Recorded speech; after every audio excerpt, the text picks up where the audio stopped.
कि कुशीनगर से है। नारायण उर्फ भुलई भाई का निधन हो गया। ये बड़ी खबर आपको बता रहे हैं। केंद्रीय गृह मंत्री अमित शाह ने दुख जताया है। 111 साल की उम्र में अंतिम सांस ली है। 1967 में राजनीतिक करियर की शुरुआत की थी।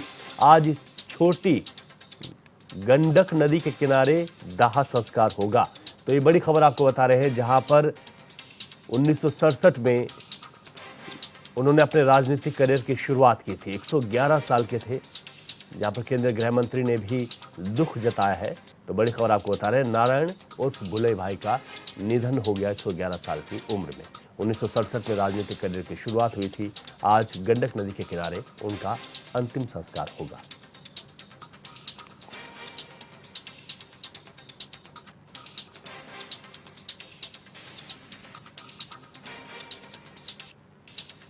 चलिए अधिक जानकारी लेते हैं। हमारे संवाददाता शैलेंद्र गुप्ता फोन लाइन पर हमारे साथ हैं।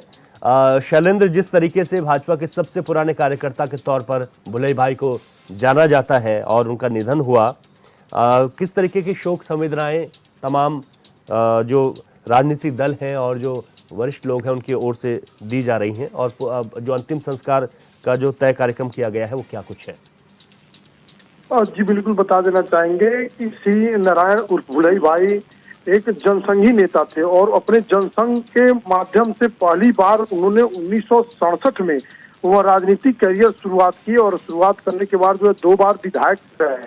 जब जनसंघ से चुनाव लड़े थे तो उनको दीपक रोशन ने मिला था और चुनाव लड़े थे, 2 बार विधायक रहे। और यहाँ तक कि ये लोग बताते हैं कि प्रधानमंत्री नरेंद्र मोदी जी के साथ उन्हें जो है संघ के उन्होंने काम किया है। एक बार तो कुछ पहले प्रधानमंत्री जी ने फोन करके कुशल छीन जाना था कि क्या हालचाल है, उन्होंने जानकारी लिया था उनके स्वास्थ्य को लेके। तो ऐसे में भाजपा के जो भी नेता हैं पूरे जो है शोक संवेदना जो है व्यक्त कर रहे हैं, और जो नदी के किनारे उनका दाह संस्कार होगा उसकी पूरी तैयारी की जा रही है। बड़े बड़े नेता जो है मौके पर पहुंच रहे हैं दाह संस्कार में शामिल होने के लिए। जी ठीक है, बहुत शुक्रिया शैलेंद्र तमाम जानकारी के लिए आपका। चलिए एक और बड़ी खबर आपको बता दें जो कि पीलीभीत से है। सड़क हादसे में 3 लोगों की मौत हुई है। पेड़ से टकराई है बाइक, नहर किनारे तीनों के शव मिले। बड़ी खबर आपको बता रहे हैं, पेड़ से बाइक टकराई और 3 लोगों की मौत होगी। नहर किनारे तीनों शव मिले हैं। आश्रम पर पूजा करने गए थे ये तीनों युवक। पुलिस ने पोस्टमार्टम के लिए शवों को भेज दिया। थाना न्यूरिया इलाके में ये दुखद घटना हुई है। तो आपको बता रहे हैं बड़ी खबर, जहां पर पेड़ से बाइक टकराई, हादसे में 3 लोगों की मौत हुई। तीनों युवकों के शव नहर के किनारे पड़े हुए मिले। आश्रम पर पूजा करने ये तीनों युवक गए थे। पुलिस ने पोस्टमार्टम के लिए शवों को भेज दिया है।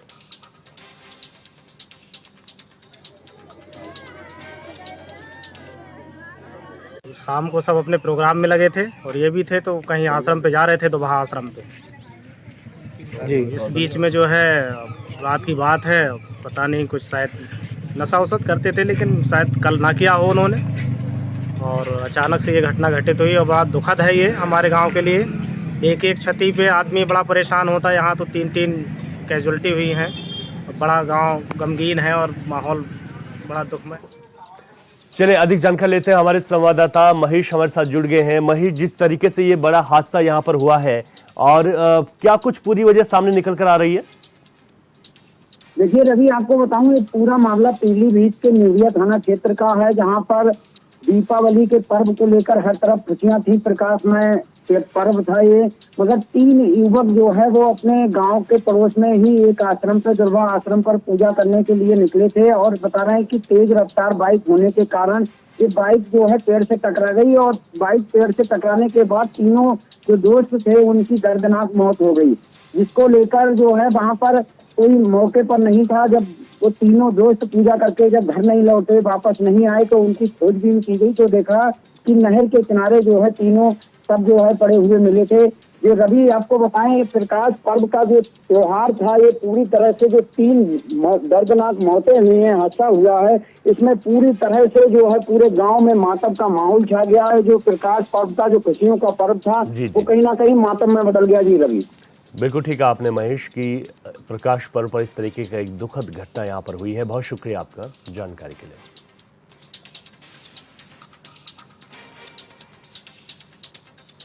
चलिए आगे बढ़ते हैं। मुख्यमंत्री योगी आदित्यनाथ आज गोरखपुर के दौरे पर हैं, जहां सीएम ने सबसे पहले गोरखनाथ मंदिर में जनता दरबार लगाकर कई जिलों से आए फरियादियों की शिकायतें सुनी हैं। साथ ही मौके पर मौजूद अधिकारियों को शिकायतों के जल्द से जल्द निस्तारण के आदेश भी दिए हैं। जनता दरबार के बाद सीएम ने गोरखनाथ गौशाला में गौ सेवा भी की।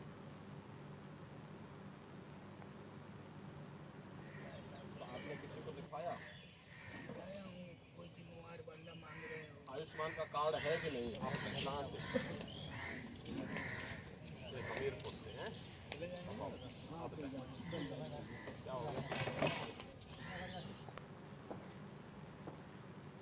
गाजियाबाद के हाईटेक जिलों में शुमार डासना जेल में दिवाली पर्व को लेकर एक बंदी एक दीप नामक विशेष दीपोत्सव का आयोजन किया गया। इस मौके पर उत्तर प्रदेश के कैबिनेट मंत्री दारा सिंह चौहान मुख्य अतिथि के रूप में मौजूद रहे, जबकि उत्तर प्रदेश के महानिदेशक पीवी राम शास्त्री विशिष्ट अतिथि के रूप में उपस्थित हुए। कैबिनेट मंत्री दारा सिंह चौहान ने डासना जेल का निरीक्षण किया और जेल की व्यवस्थाओं की प्रशंसा भी की। साथ ही मंत्री ने जेल में बंदियों के सुधार और पुनर्वास के लिए किए जा रहे प्रयासों को सराहा भी है।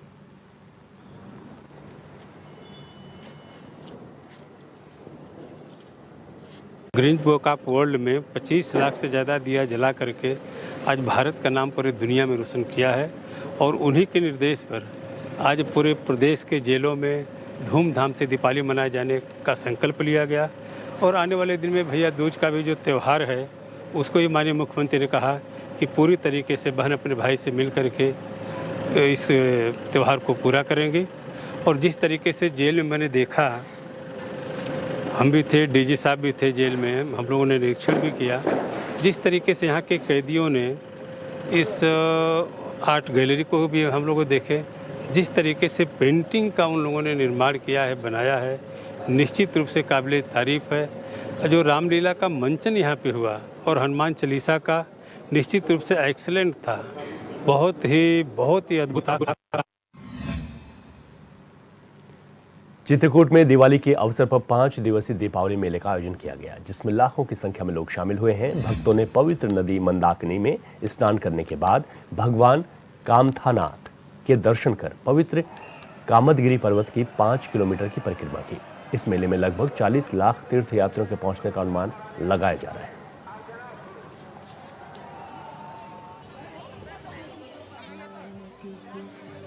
जो छोटे वाहन है, 4 पहिया वाहन है, उनको रजौला और अन्य स्थानों पर जो 4 पहिया वाहन पार्किंग बनी हुई है वहाँ पर रोका गया है। इसी प्रकार से बाइकों को भी बाइक में जो पार्किंग है उनमें रोक दिया गया है। अब इसके अलावा जो भीड़ का नियंत्रण है, इसके लिए विभिन्न पॉइंट बनाए गए हैं, जिनसे कि भीड़ की चैनलिंग की जा रही है और चैनलिंग कर को भीड़ को निकाला जा रहा है। क्योंकि भीड़ काफ़ी अधिक है, इसलिए सभी को दर्शन हो सके इसका ख्याल रखा जा रहा है। अब तक लगभग कितने लोगों ने दर्शन कर लिया? इसका स्पष्ट अनुमान लगाना तो संभव नहीं है, परंतु जो एक उदार अनुमान है कि करीब अभी 20 से 25 लाख लोगों की भीड़ यहाँ पर उपस्थित दिख रही है चित्रकूट के अंदर। लखनऊ के फैजुलागंज नाला निर्माण में लापरवाही के चलते एक बाइक सवार पर 3 युवक नाले में गिरने से गंभीर रूप से घायल हो गए। मौके पर पहुंची पुलिस ने घायलों को अस्पताल में भर्ती कराया। हादसे में एक अंकित नाम के युवक की आंख में सरिया घुस गई। टीम ने लोहे की सरिया को काटकर घायल युवक को इलाज के लिए ट्रॉमा सेंटर भेज दिया, जहां युवक अपनी जिंदगी और मौत के बीच जूझ रहा है।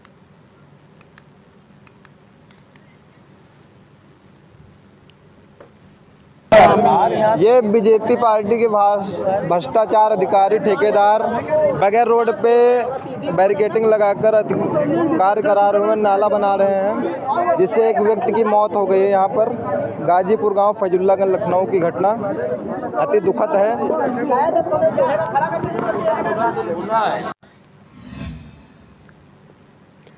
चलिए अधिक जानकारी के साथ हमारे उत्तर प्रदेश के ब्यूरो चीफ प्रदीप आनंद श्रीवास्तव फोन लाइन पर हमारे साथ हैं। प्रदीप जी, और क्या कुछ जानकारी इस पर मिल पा रही है?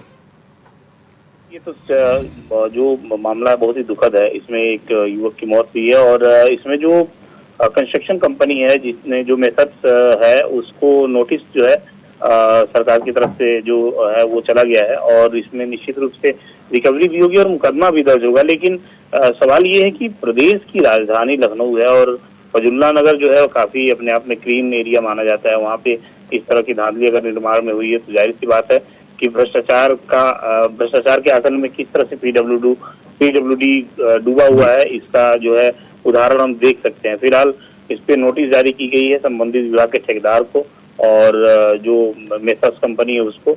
अब इस पे कार्रवाई क्या होती है ये देखने वाली बात है।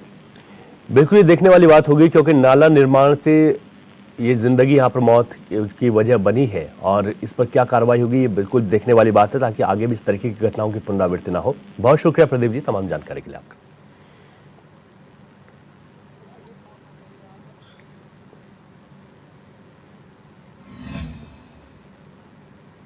कानपुर के सीसामऊ इलाके में दीपावली के दिन एक घर में विस्फोट हो गया। सूत्रों की माने तो बारूद या फिर सिलेंडर के से ये धमाका हुआ है, जिसमें 2 लोगों की मौत हो गई जबकि 4 लोग गंभीर रूप से घायल बताए जा रहे हैं।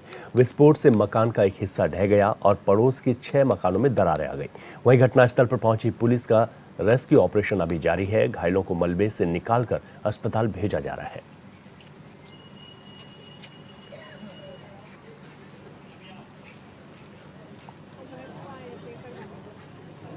तो मौके पर देख रहे हैं कई गाड़ियां टूटी पड़ी हैं, चौपहिया कार टूटी है, मकानों के शीशे टूटे हैं, 2 लोग नहीं रहे। घटना कारण स्पष्ट नहीं चल पा रहा, कोई कह रहा सिलेंडर से है, कोई कह रहा पटाखों से है, लेकिन दुर्भाग्यपूर्ण घटना है। आखिर 2 जान गई हैं, तो कहीं ना कहीं जिम्मेदार अधिकारियों की लापरवाही भी है और घटना को घटे 1 घंटे से अधिक हो गया है।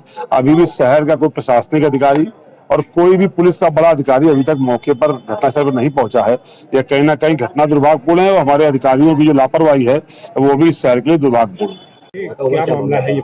आज गांधीनगर में जहां पर आप खड़े हैं, यहाँ सुरेंद्र गौड़ जी रहते थे और सुरेंद्र गौड़ जी अपने पत्नी के साथ कहीं जा रहे थे। उस दौरान बताते हैं, ये जांच का विषय है कि एक सिलेंडर फटा और सिलेंडर फटने से जो है वो बहुत बड़ा विस्फोट हुआ और विस्फोट से सामने बिल्कुल रहते थे वहाँ सामने घर के दरवाजे तोड़ के सुरेंद्र गौड़ जी की लाश जो है अंदर चली गई।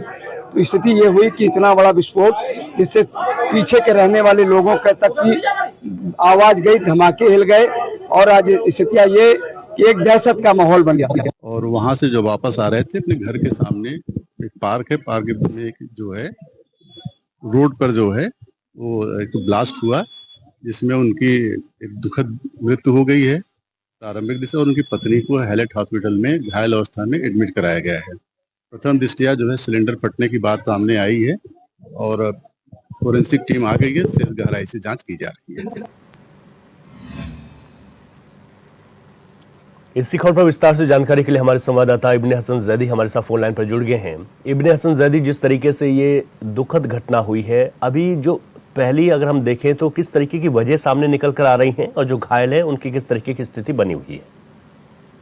देखिए रवि, मैं आपको बता दूं कि ये एक जो हादसा हुआ है ये गांधीनगर के जो है गणेश पार्क के पीछे हुआ है, जहाँ पे सुरेंद्र 40 साल के थे और उनकी पत्नी नविता अपने परिवार के साथ रहते थे। उनके बेटे आयुष गौड़ और बेटी सलोनी ने जो बताया कि हम लोग दिवाली की सजावट करने के लिए छत पर थे, अचानक माँ की आवाज सुनाई दी कि पापा सिलेंडर लेकर आए हैं, नीचे आकर उन्हें पैसे दे दो। हम लोग नीचे आ ही रहे थे कि जोरदार धमाका हुआ, पूरा इलाका कांप गया, कुछ समझ नहीं आया।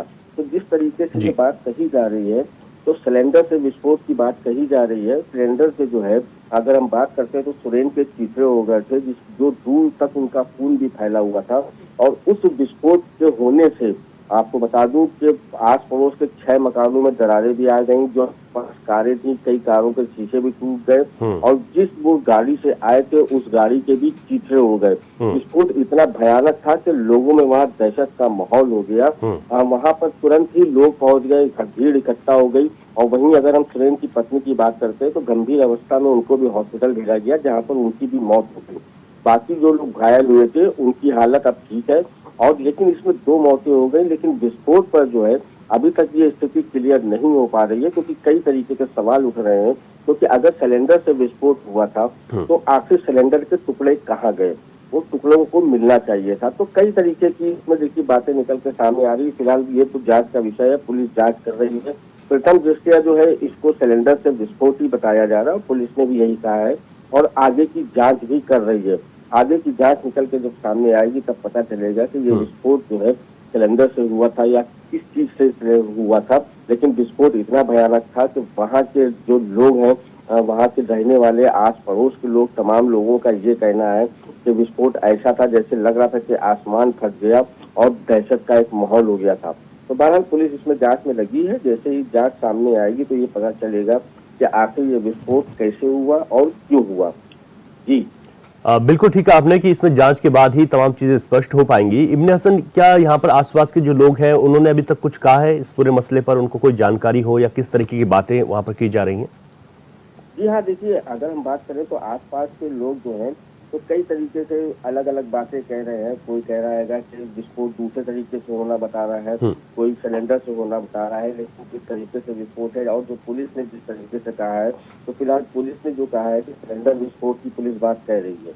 तो अब उस पर तमाम तरीके के रवि सवाल भी उठना लाजमी है कि जब सिलेंडर विस्फोट हुआ तो सिलेंडर के उसके टुकड़े होने चाहिए थे, आखिर उसके टुकड़े कहाँ गए। और फिर विस्फोट एक छोटा सिलेंडर बताया जा रहा है जिसको भरवा के लेके आए थे।